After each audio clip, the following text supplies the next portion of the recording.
Say, Don, is the studio filled yet? I want to go out and talk to the audience. No, Jack, but they're coming in. Anyway, we've got 15 minutes before the broadcast starts. That's right. Mary, isn't it wonderful how people flock to our program? Yeah. Gee, I hope they applaud it a lot. They will if you untie them. Oh, stop. Don, let me know when the house is packed, will you? Mr. Mortimer, the sponsor, is coming to the show, and I want everything to go off all right. Okay, Jack. Have your tickets ready, please. This way for the Benny program. Right this way, soldier. Say, Usher, is this the Grape-Nuts program? Yes, indeedy. And this is my first week with it. I used to be with Rinse So White, Happy Little Wash Day song. Tickets, please. And now you're with Jack Benny, huh? Yes. Grape-Nuts Flakes, crunchy little munchy food. Tickets, please. Hey, Dennis! Dennis, I want to see you. I'm in my dressing room. Just a moment, Mr. Benny. I'm finishing a game of gin rummy. With who? Oh, can't you play it alone? Well, I'll be... Besides, it's not with who, it's with whom. All right, with whom? Whom on the ring? Well, the who and the which play with what? Tickets, please. Anyway, Dennis, don't you know you can't play gin rummy alone? It's a game for two. But I'm only using half the deck. I don't care. Now, come in here. Okay. Imagine playing gin rummy by himself. Right this way, folks, for the Grape-Nuts program. Tickets, please. Once you're in, you can't get out. Tickets, please. Come on, Butterfly. We want to get seats down in front so Mr. Benny can hear me laugh at his jokes. Okay, Uncle Rochester. Say, how come Mr. Benny gave you a day off today? I ain't off. I got a lamb. Come on, Butterfly. Do I have to laugh too, Uncle Rochester? Yes, honey. I'll nudge you with my elbow. Now, remember, if it's a little joke, you just giggle. Mm-hmm. And if it's a big joke, you laugh real loud. You know, a guffaw with a crescendo finish. Mm-hmm. But what do I do if it's a kind of a medium joke? You don't tell them that way, honey. They're either good or bad. But don't worry. I'll give you the elbow. Here are 2 seats right in the second row. Dennis, I'm sorry I broke up your game, but I wanted to talk to you about your first gag on tonight's program. I want to talk to you about that gag, too. I don't understand it. Do I, Mr. Benny? Well, let's rehearse it anyway. We'll be on the air in a few minutes. Now, you ask me the question. Okay. Say, Mr. Benny, did you hear about the lumberjack that was always chasing dames? No, Dennis. What about the lumberjack that was always chasing dames? He was sort of a timber wolf.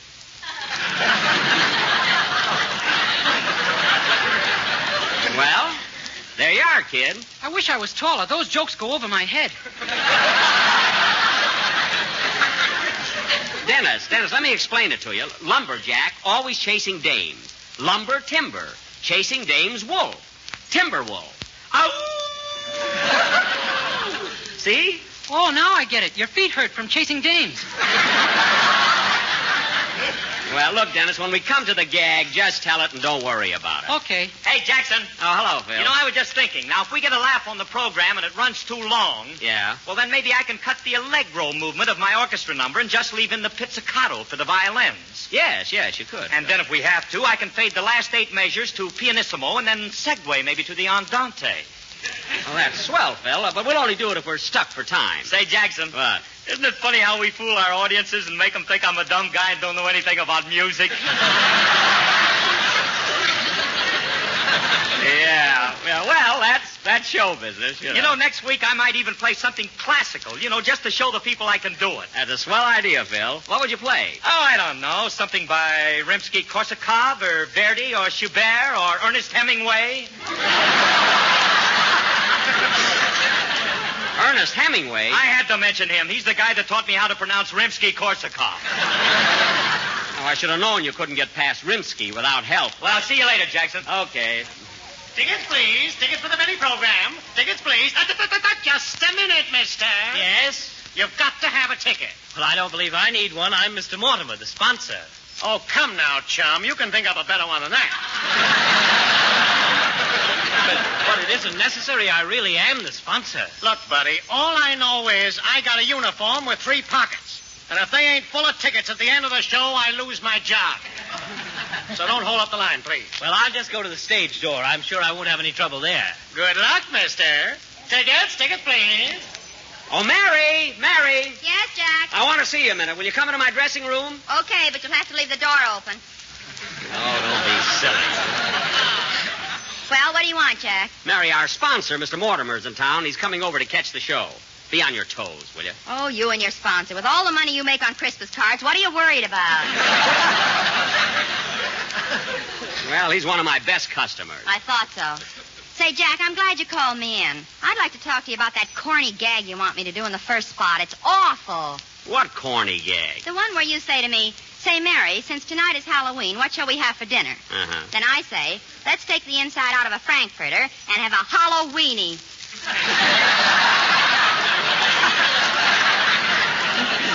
Mary, we have to do it. I gave my butcher 2 points for that gag.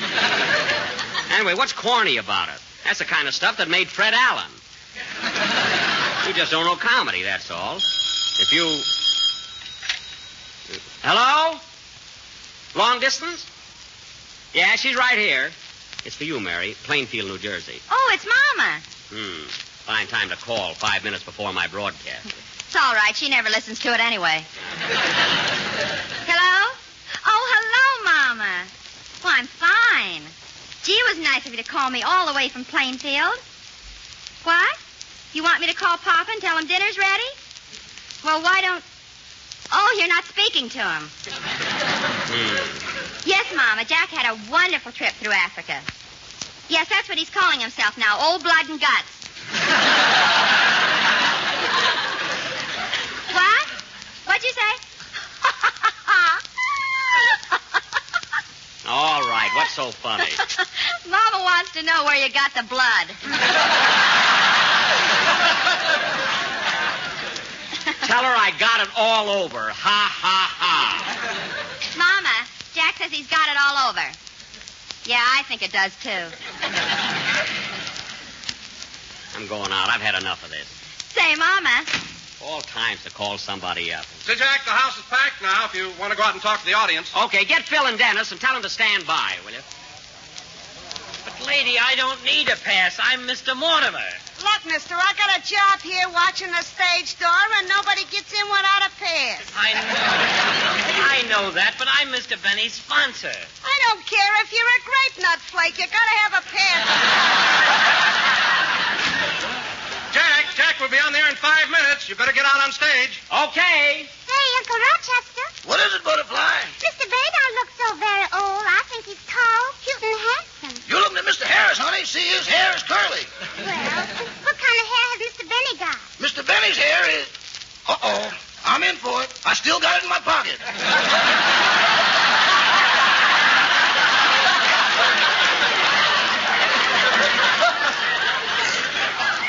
Here it comes now.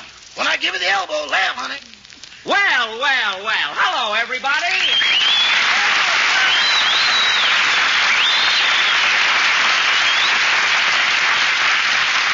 Yes, sir. Well, folks, we start our broadcast in a few minutes, and before we... I hope I'm not catching cold. Darn that Rochester. And before we do, I want to tell you a gag about Halloween that'll kill you. As soon as we go on the air, we'll be spooking on a ghost-to-ghost hookup. Ha, ha, ha, ha. Yes, sir. That's lousy, isn't it, Uncle Rochester?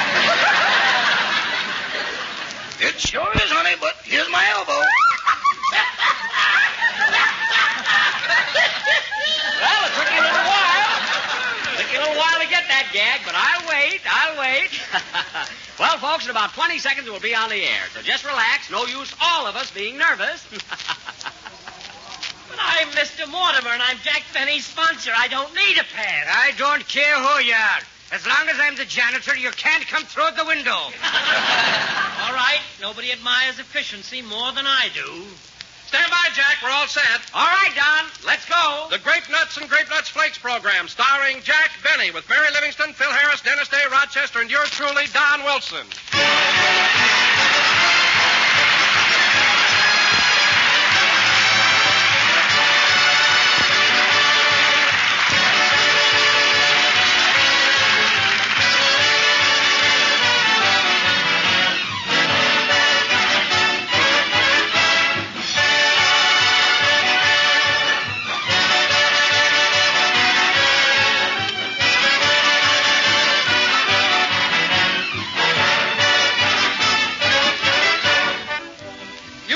needn't try to start a furnace without any coal, but I'll bet plenty of you go to work in the morning without stoking up properly yourselves, and that's not the way to do your best morning's work.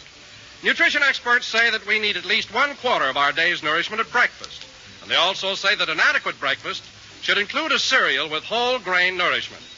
Well, friends, better make your featured dish tempting, malty-rich Grape-Nuts. For Grape-Nuts do bring you those important whole grain food values.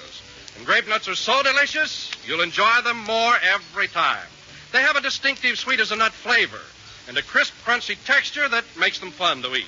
So start your day with a good breakfast, including crisp, malty-rich Grape-Nuts. You get a plus for nourishment and a plus for pleasure, too. Grape-Nuts are thrifty, plentiful, and not ration.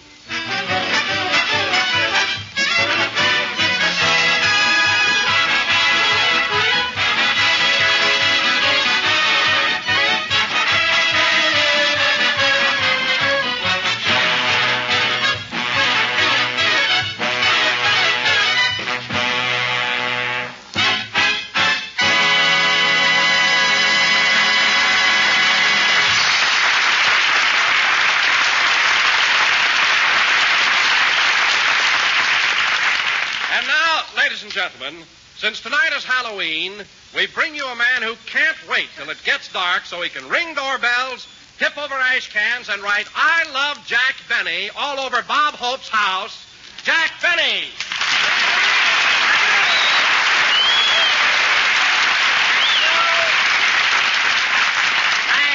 Thank you. Hello again. This is Bob Halloween Hope. Jack Benny talking. Don, I wish you wouldn't get me all mixed up. Anyway, I'm glad I've still got that old Halloween spirit, and I never want to lose it. I don't know, it keeps you youthful, vigorous, and peppy. Isn't that right, Phil? You said it, Jackson. You know what I'm going to do tonight? I'm going to have the time of my life bobbing for apples. Bobbing for apples? Well, Phil, isn't that a little too kiddish? When the tub's full of gin?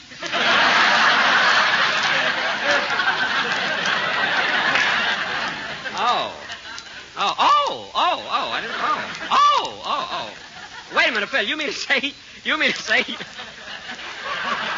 you fill the bathtub with gin just for Halloween? No, the gin's always there. Tonight we just throw in the apples. Oh, I see. We bob for apples for an hour, and then they bob for us. Well, Phil, that wasn't exactly my thought when I brought up the subject of Halloween. You know, I go for nice, clean, wholesome fun. Yeah, like filling a stocking with mud and smacking a guy in the puss with it. Oh, quiet. There's a lot of fun you can have without getting rough. Oh, by the way, Mary, since tonight is Halloween, what shall we have for dinner?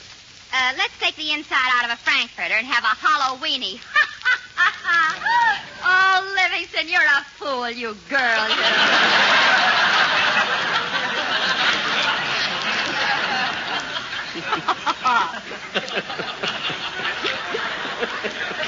What? Well, I guess I saved that one. It wasn't necessary. That joke was all right. If ever a gag needed a convoy, that was it. Well, look, Mary, if you don't like the stuff I give you, write your own material. Maybe I should. And now, folks... Hey, Mr. Benny. Oh, hello, Dennis. Hello. Well, I'm all ready for Halloween. I got my stocking full of mud. I know, Dennis, but you're not supposed to wear it. What a kid. Oh, by the way, Dennis, is it true that you just got a letter from your cousin who's a lumberjack? Oh, boy, here it comes. You know, Mr. Benny, that reminds me. Did you hear about the lumberjack that was always chasing dames? No, Dennis. What about the lumberjack that was always chasing dames? He was full of timber.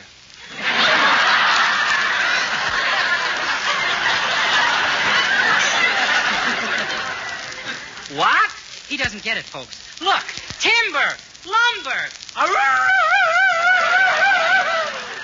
Dennis, stop wagging your tail and get out of here, will you?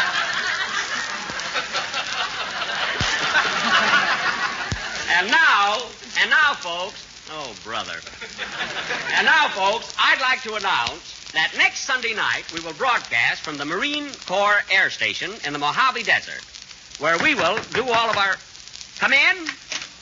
Mr. Benny, my name is Getz. E.D. Getz. I'm a reporter with International News Service, and I came here to get an interview. Well, what's on your mind, Mr. Getz? I'd like to know more about your overseas tour. Where did your trip originate? in Washington, D.C. Uh-huh. Did you leave Washington the same time Mrs. Roosevelt did? Who hasn't?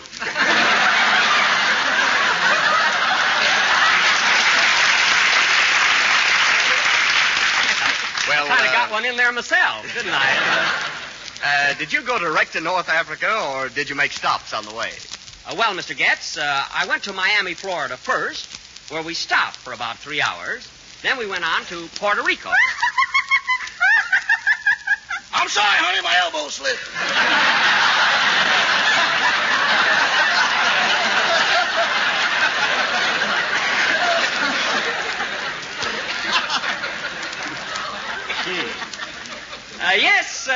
Yes, Mr. Getz. And then we went. The names they have, Mr. Getz. We went from Puerto Rico. We went from Puerto Rico to South America. South America. Well, what countries did you visit there? Well, I was in Colombia, Venezuela, Paraguay. Trinidad? Trinidad, yes. Were you in Brazil? What did you say, mister? I said, were you in Brazil? Was I in Brazil? Let me tell you a story, Mr. Getz. Come closer. This will be interesting. Very interesting. Brazil, south of the equator. Come with me, Mr. Getz, and I will take you to a picturesque little village. Warm, tropical, serene, where you will meet a friend of mine, a provincial fellow steeped in the tradition of this peaceful village. I think you will like him. His name is Manuel. Si, Senor Getz. You are very fortunate to have met me before siesta time. Now we are alive and busy. Oh, you mean you're peppy? No. Last Sunday I was peppy. Today I am Manuel. Anyway, senor, soon will be siesta time. I will show you how everybody sleep in the sun. Everybody here lazy. Well, what about the natives? Don't they work? Work? What means this word work? Well, work is when you get up early in the morning and... No. You jump out of bed and... No. You throw on your clothes, gulp down your breakfast, rush to the office and... No. And for 8 long hours you work Do not tell me more. It is a bad word. I think I wash my mouth with soap. Excuse me, senor. I lose my temper. But here life is so easy. Everybody sleep, everybody lazy. You know, Manuel, Oh, pardon me. For what, senor? I just yawned.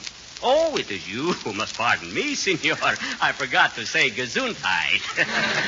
Please forgive. Oh, but you only say Gesundheit when one sneezes. Here, nobody sneezes. Everybody lazy.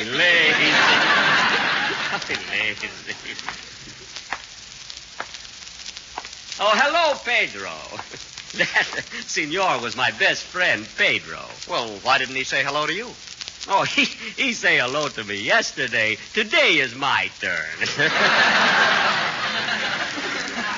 Come, senor, I take you to Marketplace. Here come my wife on mule. She is on her way home. I better wake her up and tell her she is here. She lazy. Oh, Maria. Look, I wake up mule, too. Maria, this is my friend, Senor Getz. How do you do, senora? Tu trovato o aftonata stupida de simuladamente. Well, what does that mean? I do not know. She write her own material.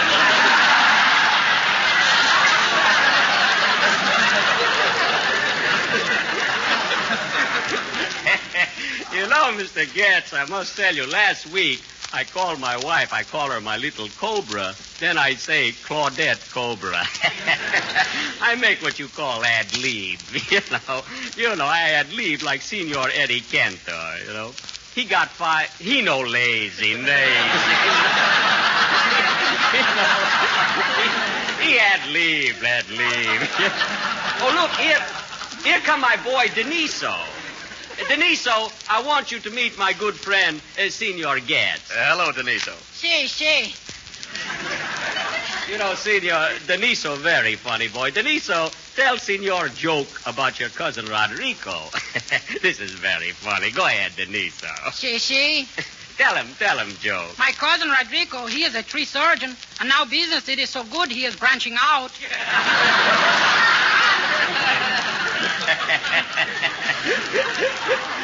You understand, Senor, he has cousin tree surgeon who is branching out. Tree, branch, wood. Is that not right, Deniso? See, lumber.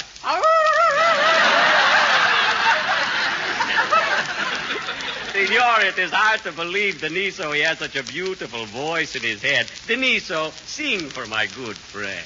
See. Listen, Senor, he's going to sing. Brasil, meu Brasil, brasilero, meu mulaton zoniero, o cantarte nos meus versos. Where the songs are passionate, and a smile has flash in it, and a kiss has art in it, or you put your heart in it. And so I dream of old Brazil, where hearts were entertaining June. We stood beneath an amber moon, and softly murmured someday soon we kissed and clung together. Then tomorrow was another day. The morning found me miles away, with still a million things to say.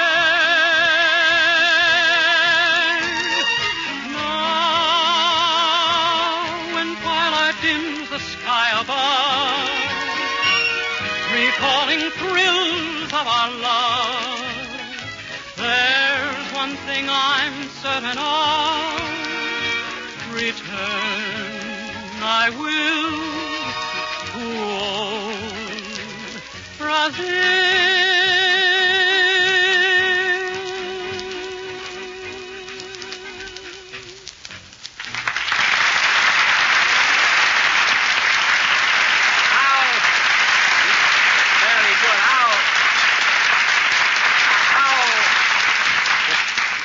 How you like that, Senor Guest? Oh, very good. You know, Senor, sometime when he sing, I also play the violin. I think I will play... Come back, Senor Guest!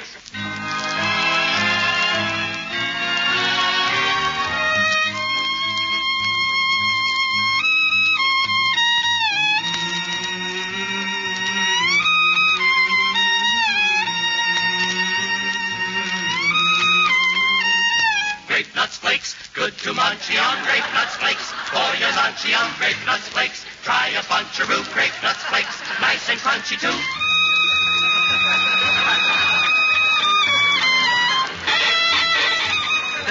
My violin, she had leave. Grape-Nuts flakes, for a new delight. Grape-Nuts flakes, morning, noon, and night.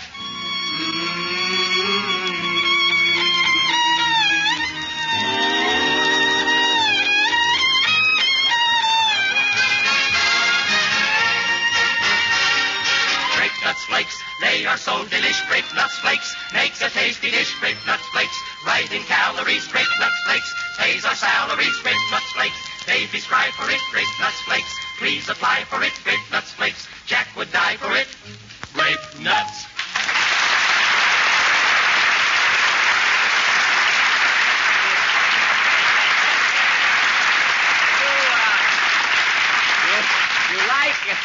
You like that, Senor? Oh, very much. You're a great violinist. Thank you, Senor. You know, when I was a little boy, I first learned to play...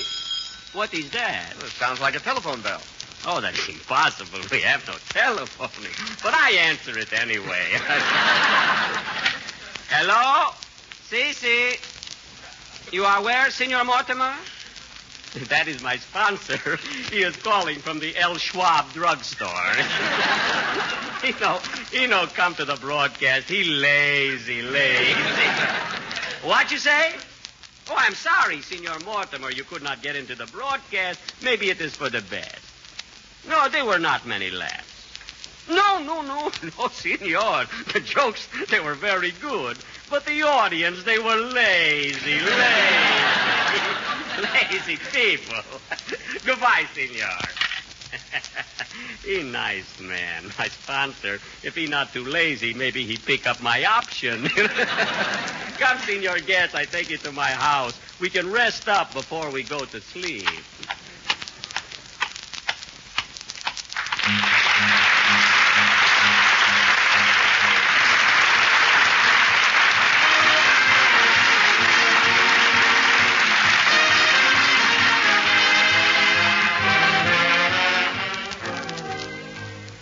Well, friends, right now our country is up against a serious paper shortage, and there are 3 things that you can do to help.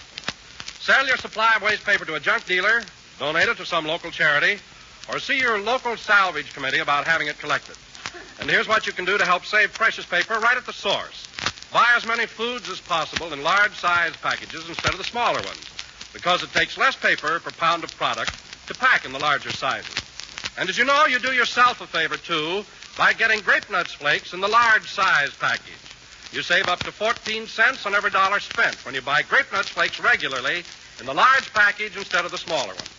And you do your family a favor every time you treat them to Grape-Nuts flakes. That crisp, toasty texture, that sweet-as-a-nut flavor just plain hits the spot. So ask your grocer for Grape-Nuts flakes in the big 12-ounce economy-size package.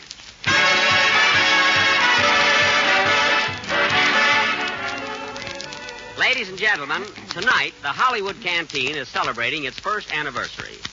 There's been a year in which the entertainment industries have tried to supply our servicemen with food, friendship, and fun. It is the least we can do for those who are doing the most. Say, Mary, you want to go with me? I have to go over and rehearse with Burns and Allen. I'm going to be on their program. You are? Yeah, you see, I know, lazy. No, you're Never mind. Good night. Good night. For a hot cereal treat you'll really go for, make it Grape-Nuts Wheat Meal, hot member of the Grape-Nuts family. Grape-Nuts Wheat Meal is luscious with roasted wheat flavor with a distinctive texture that's smooth but full-bodied and substantial. It cooks to perfection in 3 minutes flat. And hot Grape-Nuts Wheat Meal is a rich, brown, whole-grain cereal, so it's packed with wonderful nourishment. Try rich, hot Grape-Nuts Wheat Meal. This program came to you from Hollywood. This is the National Broadcasting Company.